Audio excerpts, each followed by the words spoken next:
श्री राधा जी के जन्म से लेकर हर चमत्कार की 11 शुभ घटनाएं। द्वारिका, जगन्नाथ सहित सारे धाम भले ही श्री कृष्ण के हों, लेकिन ब्रजधाम तो श्री राधा रानी का ही धाम है।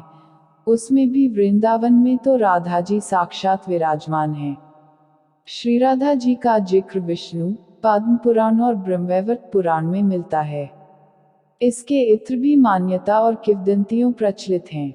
आओ जानते हैं उनके जीवन से जुड़ी 11 शुभ घटनाएं। 1.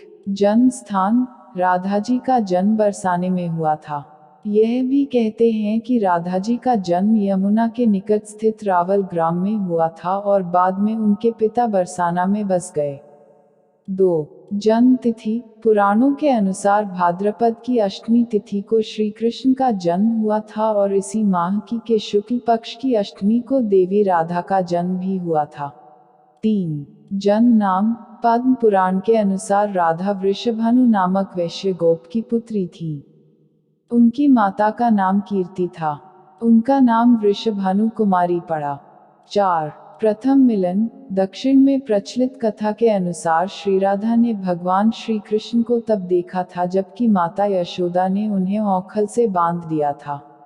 श्री कृष्ण को देखकर श्री राधा बेसुध सी हो गई थी।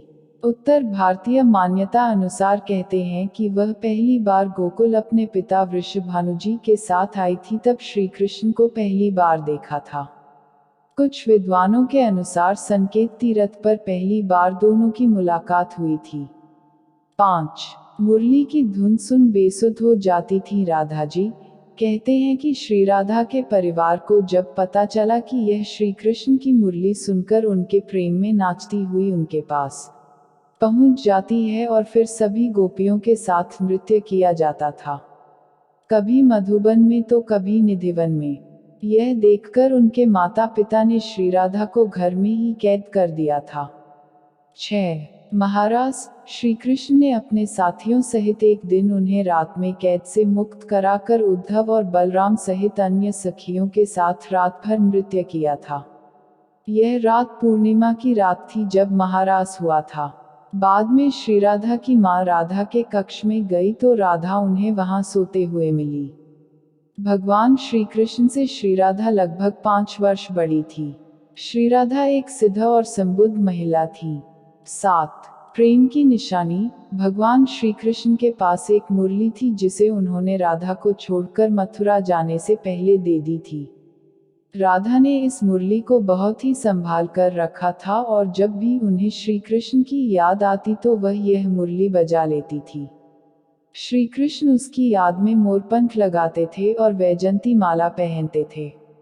श्री कृष्ण को मोरपंख तब मिला था जब वे राधा के उपवन में उनके साथ नृत्य कर रहे मोर का पंख नीचे गिर गया था तो उन्होंने उसे उठाकर अपने सिर पर धारण कर लिया था और राधा ने नृत्य करने से पहले श्री कृष्ण को वैजंती माला पहनाई थी। 8. अष्ट सखियां, श्री राधा राधी की अष्ट सखियां थीं। ब्रह्मवैवर्त पुराण के अनुसार सखियों के नाम इस तरह हैं: चंद्रावली, क्षमा, श्राव्या, पद्या, राधा, ललिता, विशाखा तथा भद्रा। कुछ जगह ये नाम इस प्रकार हैं: चित्रा, सुदेवी, ललिता, विशाखा, चंपकलता, तुंगविद्या, इंदुलेखा, रणदेवी और सुदेवी। कुछ जगह पर ललिता, विशाखा, चंपकलता, चित्रादेवी, तुंगविद्या, इंदुलेखा, रणदेवी और कृत्रिमा मनेली। इनमें से कुछ नामों में अंतर है। सभी सखियां श्री कृष्ण और श्री राधा की सेवा में लगी रहती थीं। सभी के कार्य अलग अलग नियुक्त थे। श्रीधाम वृंदावन में इन अष्ट सखियों का मंदिर भी स्थित है। 9. राधा का विवाह, ब्रह्मवैवर्त पुराण के प्रकृति खंड 2 के अध्याय 49 के श्लोक 39 और 40 के अनुसार राधा जब बड़ी हुई तो उनके माता पिता ने रायाण नामक एक वैश्य के साथ उसका संबंध निश्चित कर दिया। रायाण माता यशोदा का सगा भाई था। 10. उद्धव भी हुआ राधा में। मथुरा जाने के बाद राधा और कृष्ण का कभी मिलन नहीं हुआ। हाँ, उद्धव जरूर सखा श्री राधा और गोप गोपियों को ज्ञान की शिक्षा देने गए थे ताकि वे श्री कृष्ण की भक्ति को छोड़कर निराकार प्रभु के सत्य का जाने, लेकिन राधा को स्वयं लक्ष्मी थी और सिद्ध थी। उनके प्रभाव के चलते ज्ञान ध्यान को छोड़कर उद्धव ही भक्ति में पागल हो चले थे। 11 श्री राधा का देहांत। कहते हैं कि इसके बाद श्री राधा और श्री कृष्ण की अंतिम मुलाकात द्वारिका में हुई थी। सारे कर्तव्यों से मुक्त होने के बाद राधा आखिरी बार अपने प्रियतम कृष्ण से मिलने गईं। जब कृष्ण ने राधा को देखा तो वे बहुत प्रसन्न हुए। तब श्री राधा से विनय करके कृष्ण ने उन्हें महल में एक देविका के पद पर नियुक्त कर दिया। फिर राधा महल से दूर एक जंगल के गांव में रहने लगी और जब अंत समय आया तो श्री कृष्ण ने उनसे कहा कि कुछ मांग लें, लेकिन राधा ने मना कर दिया। कृष्ण के दोबारा अनुरोध करने पर राधा ने कहा कि वे आखिरी बार उन्हें बांसुरी बजाते देखना और सुनना चाहती हैं।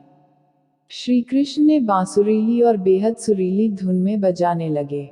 श्री कृष्ण ने दिन रात बांसुरी बजाई। बांसुरी की धुन सुनते सुनते एक दिन राधा ने अपने शरीर का त्याग कर दिया।